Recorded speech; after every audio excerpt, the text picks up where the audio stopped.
Presentamos La Quinta Calle en Radio Viña FM, espacio donde la cultura, entretención, alegría y compañía se reúnen en torno a una grata conversación. Conduce Fátima Castro Prado. Hoy nos toca con mi querida Daniela Lewy, la que nos trae invitados de lujo de música chilena. Ella viene entrando y hoy día nos trae, yo no voy a decir nada, ella lo va a presentar. Por supuesto que un invitado de lujo, como siempre. Y eso, pues la querida Dani estaba recién compartiendo la búsqueda, si quieres decir algo, de la Valentina Vargas, que se perdió cerca del Parque Cultural. Me imagino que sí, así es. Hola Fátima, hola a toda la gente que está escuchando la radio. Muy buenas tardes a todos y a todas. Así es, cualquier noticia, por favor, comentarla, compartirla para que aparezca Vale. Bueno, vamos a la música chilena. A lo que nos convoca. Vamos a partir diciendo también de que celebramos el Día de las Abejitas, así que bueno, tú sabes que soy apicultora yo, así que estoy celebrando por ellas también hoy día con mis abejitas. Oye, qué bonito día y gracias por la información, porque en el segundo bloque vamos a estar con nuestro querido amigo, ex compañero de televisión, Ugarte, y vamos a hablar de las abejas, de la importancia para este. Yo sé que tú sabes mucho del tema. Sí, así Oye, es. No, pero bueno, ha llegado nuestro amigo para eso, ¿no? No ha llegado nuestro invitado o no se ha conectado, pero podemos hablar de las abejas. Bueno, hagamos un pequeño adelante mientras a Dani, les voy a contar, yo ella en su casa, es muy consecuente, ella tiene un panal de abejas. ¿Y por qué son tan importantes las abejas? Le voy a preguntar al Rulo después.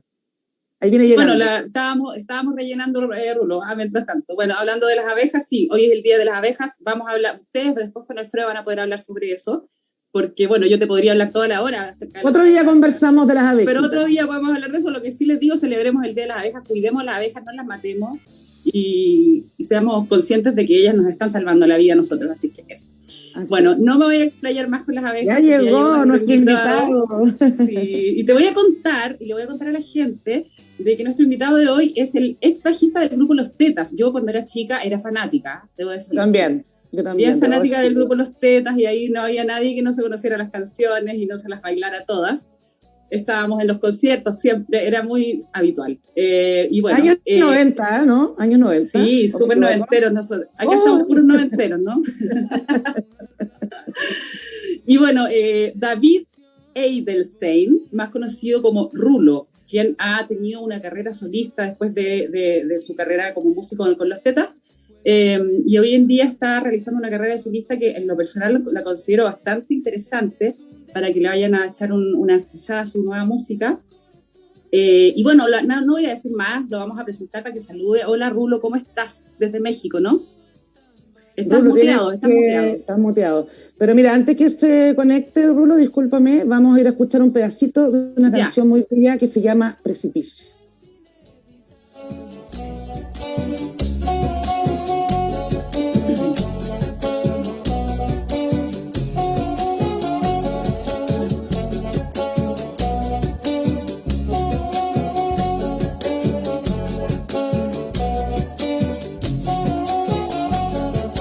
Entregado al placer que me llena de emoción, vuelvo una y otra vez a besar tus labios. Espejismo de tu piel vuelve a desaparecer cuando me acerco a beber. Eres un desierto, un precipicio, el corazón que se agita con temor cuando se acerca el amor. Todo es tan variable. Ahí escuchábamos Precipicio. Qué bonito tema. Bienvenido, Rulo. Sí. Bienvenido, Rulo, bienvenido. Dejémoslo hablar. ¿Me escuchan bien o no? Sí, ¿cómo estás? Perfecto. ¿Cómo estás tú? Bien, súper bien, aquí muy feliz, viviendo en México. Es una ciudad Ciudad de México es una ciudad muy interesante, llena de lugares y gente muy, muy bacana, así que estoy feliz acá. Y aromas y sabores, y sonidos. Sí, sí, es verdad. Oye, Rulo, qué interesante tenerte hoy de invitado. Hay otras cosas que me gustaría preguntarte y vamos a partir, bueno, yo me imagino que todos te preguntan esto, pero es interesante saberlo de ti. tú partiste en el mundo del funk, partiste en el mundo del funk con los Tetas y con una tremenda carrera también, ¿no? Con un gran éxito con el grupo. Y de ahí te despegaste un salto totalmente distinto, con una diversidad sonora más ligada con el folclore. Claro. ¿Cómo fue? Porque a mí de verdad me sorprendió mucho, no me lo hubiera esperado, uno se hubiera imaginado músico de los Tetas, una cosa que me parecía, ¿no? Pero tú te pegaste un salto totalmente radical. Entonces, a mí me gustaría saber cómo fue ese proceso, qué influyó en ti para que te haya pasado esto y de qué manera llegaste ahí, ¿no? Cuéntanos un poco sobre eso. Bueno, entre medio de que me salieron los Tetas y saqué mi hijo, pasaron como 20 años, así que igual eso también es... Claro, es verdad. Pero básicamente, yo me salí de los Tetas el año 98 porque estaba un poco cansado, las relaciones personales no están tan buenas y también estaba un poco con una sensación de que me había saltado un poco una etapa, porque yo empecé con los Tetas en cuarto medio en el colegio, en el último año del colegio. De hecho, grabé el disco en las vacaciones porque el contrato lo firmó mi mamá, así que era menor de edad. Entonces, partí, digamos, por una parte tuve la suerte de partir como rápidamente, o sea, inmediatamente en el mundo profesional de la música. No tuve que como demostrarle mucho a mis papás también para que me creyeran de que me quería dedicar en serio a la música. Ellos, por suerte, siempre me han apoyado. Pero siempre igual me exigieron como que tenía que estudiar y tenía que, digamos, forzarme y ser bueno en lo que hacía y bueno, etcétera. Entonces, en el 98 me salí de los Tetas un poco sintiendo que me había saltado una etapa un poco de estudiar y también de explorar en otras cosas, y yo creo que salirme de los Tetas me ayudó mucho. Me ayudó mucho también haber vivido, entre comillas, un poco la fama y haber dejado de ser famoso también, aunque nunca fui muy famoso, pero en cierto tiempo pudimos como experimentar un poco lo que significa y que puede ser algo muy tóxico, digamos, para cualquier persona. Sobre todo tan chico, ¿no? Claro. Querías crecer finalmente, ¿no? Querías pegarte mandarte ahí el crecimiento. Tenía otras inquietudes también musicales o de hacer otras cosas. Después me fui a España un año, después volví, estudié letras acá en la universidad, estudié literatura en la Alberto Hurtado, la Universidad Alberto Hurtado, y en el fondo necesitaba como abrir un poco el mundo, la cabeza, y eso también me sirvió para abrirme musicalmente también. O sea, mientras estudiaba literatura estuve muy obsesionado con la música brasilera. De hecho, la tesis que hice la hice sobre la canción Construcción de Chico Buarque. ¡Ay, qué hermosa canción! Sí, increíble. Entonces la tuve que estudiar y todo. Y eso, un poco la música brasilera me llevó al folclore. Yo, no me considero para nada un folclorista, o sea, tengo mucho respeto por la gente que son cultores de verdad. Yo me acerqué a este estilo de música, a la cueca brava, al vals peruano, un poco porque en las giras que hicimos con los Tetas en Perú, después, cuando volvimos a juntarnos después del 2011, digamos más o menos por el 2013, fuimos muchas veces a Perú y compramos muchos discos de vinilo y compré mucha música criolla, Bocavero, Óscar Avilés. Qué buena. Sí, qué sé yo. Qué buena. Sí, bueno, artistas increíbles peruanos, y descubrí la riqueza de esa música alucinante. Y eso también después me llevó a interesarme en la cueca brava, y también conocí a mis amigos de La Gallera, de Los Celestinos, que es un grupo de músicos. Sí, son excelentes. Excelentes músicos. Y empecé a meterme un poco en el mundo de la cueca, donde yo diría que como casi todos los músicos que están dentro de ese mundo son excelentes músicos. Y lo loco que ocurrió fue que cuando la primera vez que quise como componer un vals peruano, salió una canción que se llama Tu Misterio, que fue mi primer single, y después empezaron a salir muchas canciones muy rápidamente, y al poco tiempo ya tenía mi primer disco, o sea, compuesto, digamos, mi primer disco, que fue Vendaval, y descubrí como una voz que me hacía más sentido como para una carrera solista, que no la había encontrado en el soul y el funk, como que siempre sentía que me faltaba algo ahí, sentía que había algo de la identidad que no me calzaba tanto.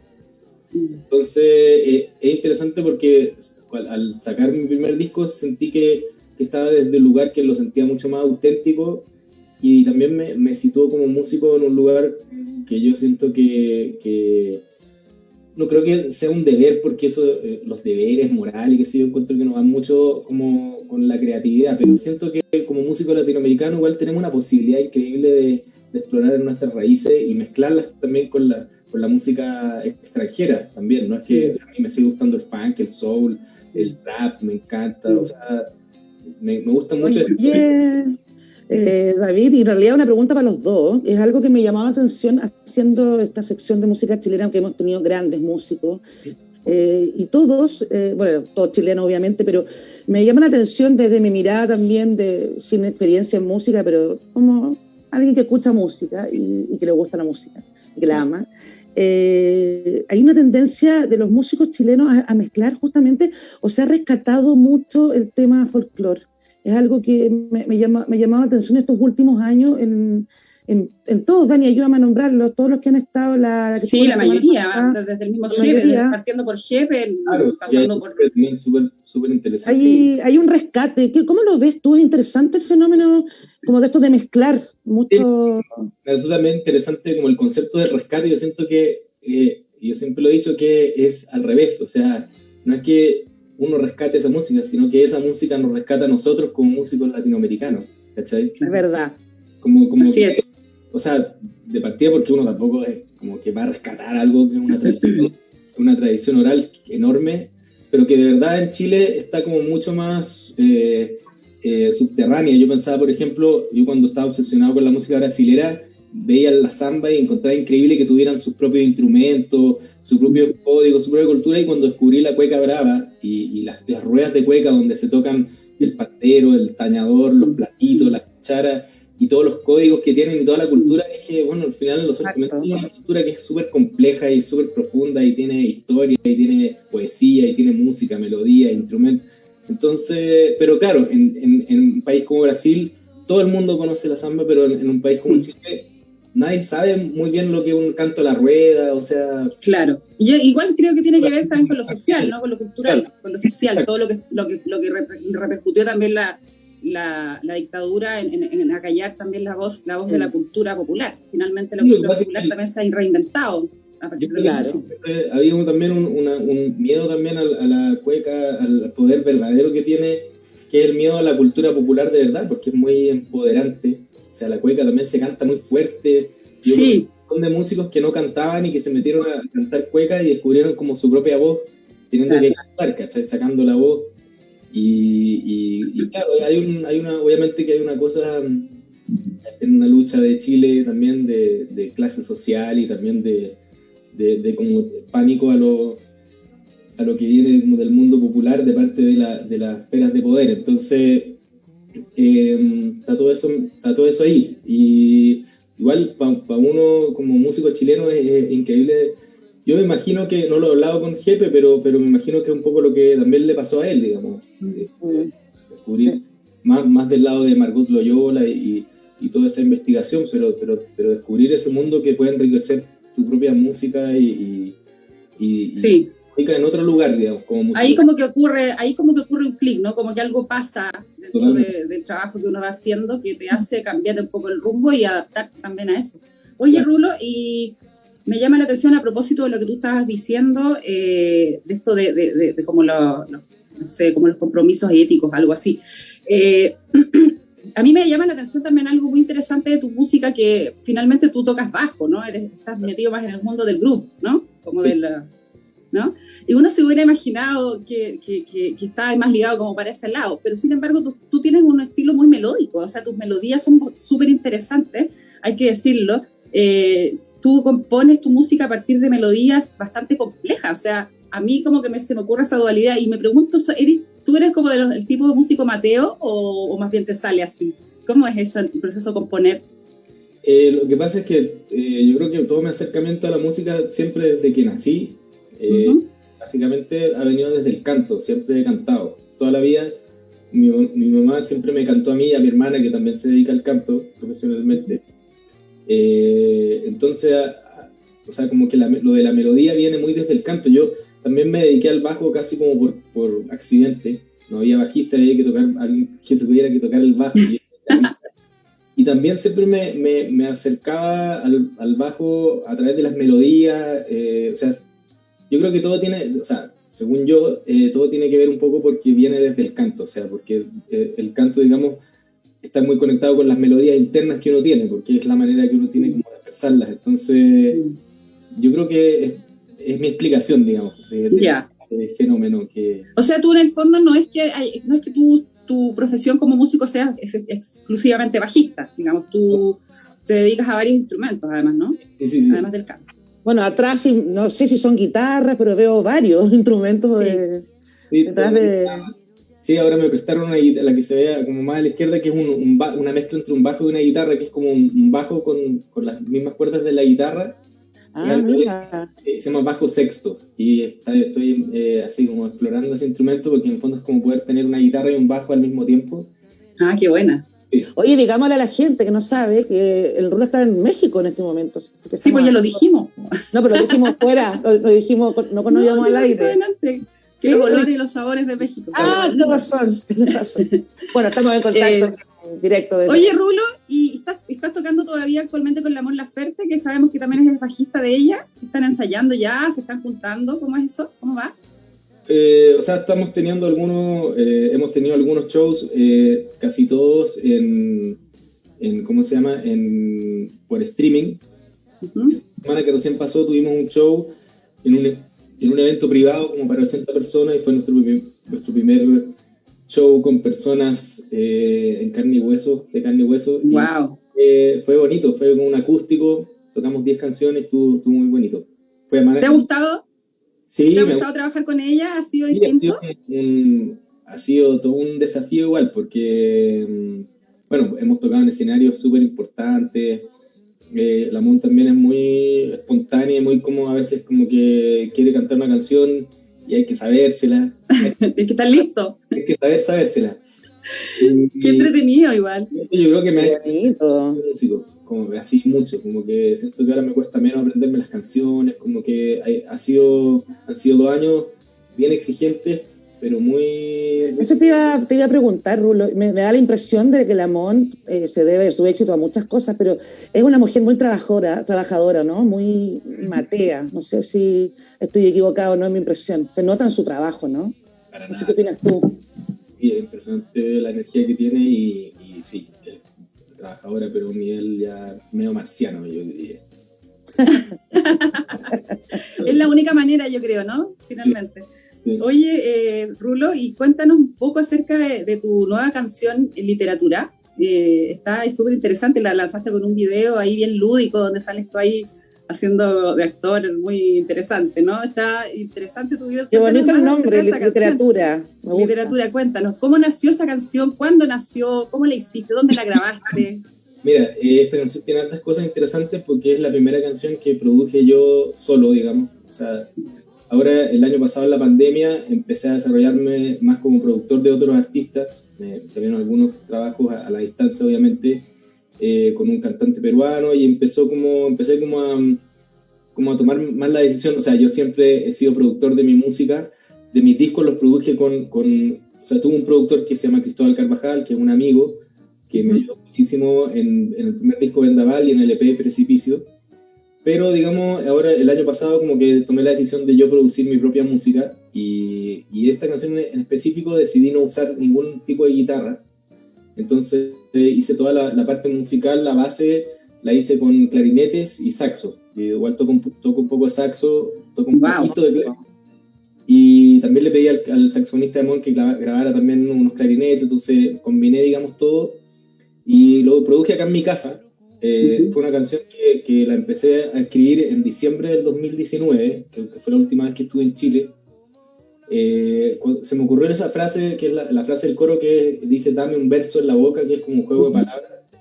Y quería como hacer una canción que tuviera esa frase. Fue interesante también porque no salió tan fácil la canción, en el sentido de que hice varias versiones con otras letras, con otras melodías, y no lograba convencerme, hasta que el año pasado encontré la melodía de la estrofa, y ahí pude desarrollarla y me convenció y me gustó.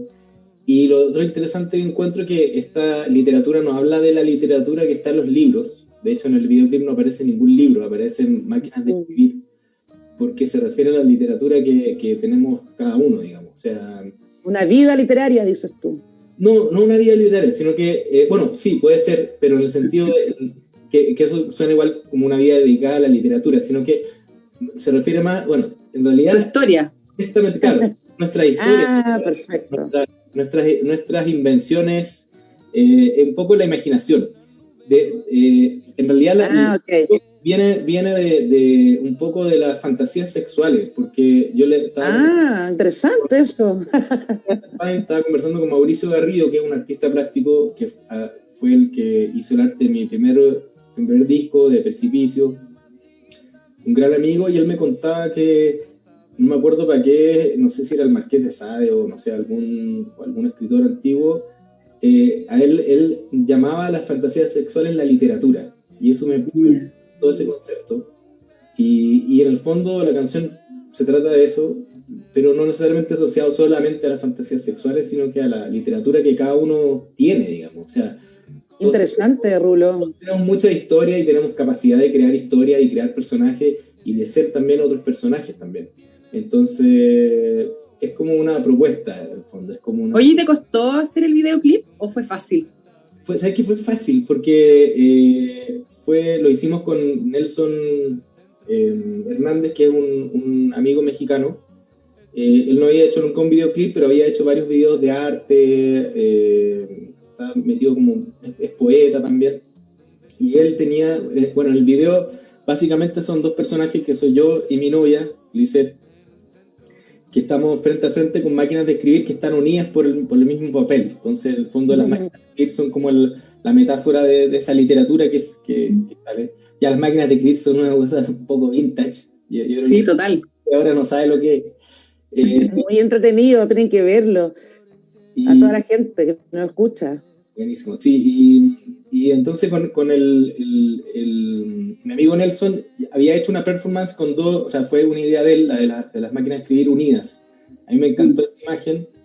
Y después se nos ocurrió lo de hacer los personajes, pero nos preocupaba mucho que los personajes estuvieran bien caracterizados para que se vea bien. Entonces como que nos preocupamos mucho de eso, digamos.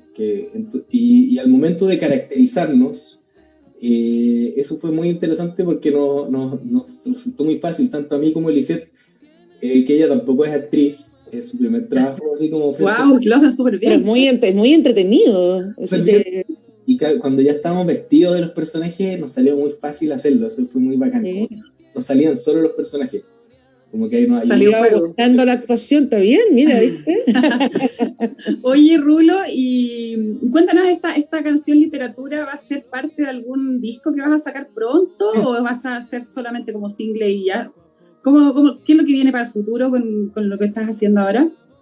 Mira, la situación que estoy es que ahora en la pandemia, incluso en el 2019, porque yo saqué un EP ahora en enero de canciones que había hecho justo antes de venirme a vivir a México a fines del 2018. Precipicio, ¿no? Claro, Precipicio, que son 5 temas que son un poco como que venían de Vendaval, eran como de la misma... Sí, sí me di cuenta que habían algunos ahí. Claro, entonces quise sacar literatura como para hacer algo más actual también. Ya. Y las canciones que tengo, y bueno, en todo este tiempo he hecho muchas canciones, tengo como 13 canciones que he elegido y que las estoy empezando a producir y las quiero ir lanzando algunos sencillos y ya cuando tenga todo esto como armado, lanzarlos como un disco, pero es como un disco, digamos, como que se está empezando a armar de una forma bien, un poco desordenada, digamos, como que no lo tengo pensado todavía tanto como disco, estoy como grabándolas y produciéndolas para ver cuáles son las que funcionan más como un conjunto, digamos. Igual parece ser como que ahora el tema de la administración de las canciones en los artistas es más fácil, en el sentido de que ahora uno puede sacar un single y después, si el próximo año lo queréis meter en un EP, lo podéis hacer. Claro. Como que se facilita mucho más la cosa, ¿no? Es mucho más libre a la hora de difundir. Es práctico. Sí. Me di cuenta que también lo hace, muchos artistas lo están haciendo, pero también tú lo haces harto, eso como de lanzar una canción y después ya lo metes en tu repertorio como parte de un disco y es bastante práctico, ¿no? Totalmente. Probablemente va a pasar lo mismo con literatura.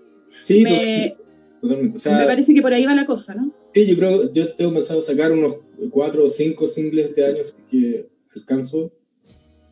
Y después a final de año ya sacar el disco con todas estas canciones que ya para mí son un poco antiguas, pero en el fondo es como tratar de actualizarse uno mismo lo más cercano a lo que uno está haciendo en el momento, que tampoco, ¿sabes? No sé, siempre es como una lucha. Yo veo que todos mis colegas también, compositores también, siempre están como un poco en esa lucha de estar sacando lo más, incluso Lamón yo creo que ella lo logra súper bien, o sea, ha llegado a lograr eso, como a componer y sacarlo rápidamente. Sí. Yo creo que este es el momento de los músicos, porque este momento que estamos viviendo, o sea, de los artistas en general, porque hay mucha reflexión, hay mucha guerra interna, entonces yo creo que ha florecido o algo ha pasado con los cantantes, los cantautores a componer, o me equivoco. Sí, sin duda, o sea, y ahora es mucho más fácil hacer un disco, puedes grabar en tu casa, hacer todo en tu casa y sacarlo desde tu casa, como mi amigo decía, pura apretando enter, ¿no? Ahí. Claro. Sí.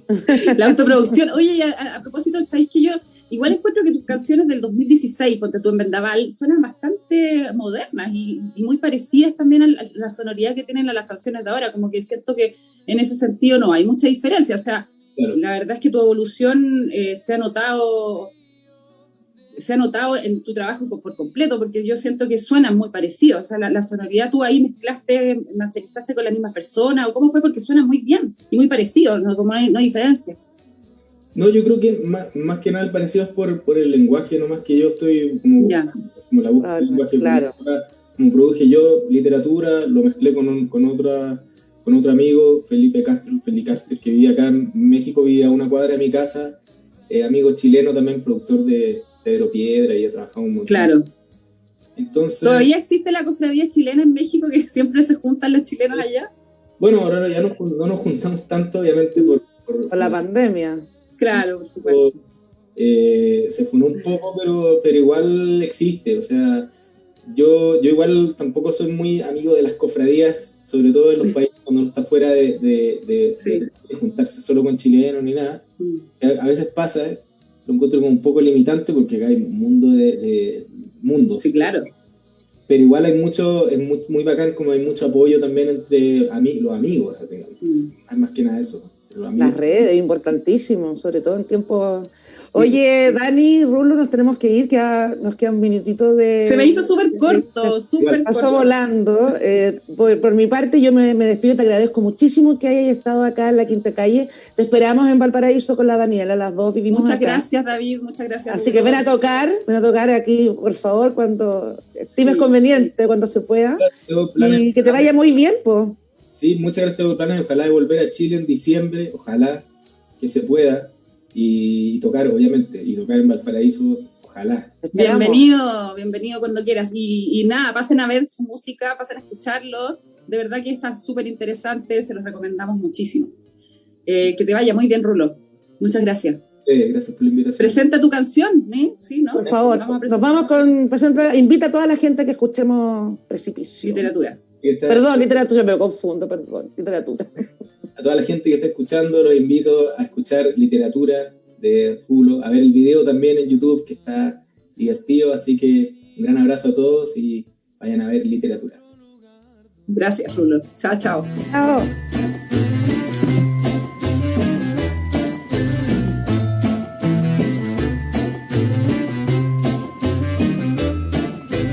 Déjame leer tu literatura, conocer tus páginas más oscuras, beber de la fuente de la locura, esa que alimenta la sabrosura. Déjame leer tu literatura, conocer tus páginas más oscuras, beber